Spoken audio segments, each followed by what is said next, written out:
اور کتاب میں ابراہیم کا ذکر کرو، بے شک وہ نہایت سچے تھے، پیغمبر تھے۔ جب انہوں نے اپنے باپ سے کہا کہ ابا، آپ ایسی چیزوں کو کیوں پوچھتے ہیں جو نہ سنیں اور نہ دیکھیں اور نہ آپ کے کچھ کام آ سکیں؟ ابا، مجھے ایسا علم ملا ہے جو آپ کو نہیں ملا، تو میرے ساتھ ہو جائیے، میں آپ کو سیدھی راہ پر لے چلوں گا۔ ابا، شیطان کی پوجا نہ کیجیے، بے شک شیطان اللہ کا نافرمان ہے۔ ابا، مجھے ڈر لگتا ہے کہ آپ کو اللہ کا عذاب آ پکڑے تو آپ شیطان کے ساتھ ہی ہو جائیں۔ اس نے کہا کہ ابراہیم، کیا تو میرے معبودوں کے خلاف ہے؟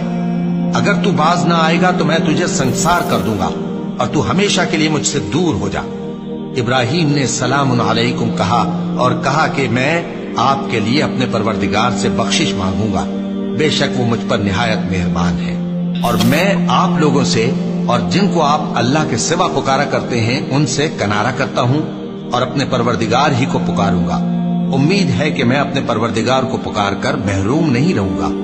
اور جب ابراہیم ان لوگوں سے اور جن کی وہ اللہ کے سوا پرستش کرتے تھے الگ ہو گئے تو ہم نے ان کو اسحاق اور اسحاق کو یعقوب بخشے اور ہر ایک کو پیغمبر بنایا، اور ہم نے ان کو اپنی رحمت سے بہت سی چیزیں عنایت کی اور ان کا ذکر جمیل بلند کیا۔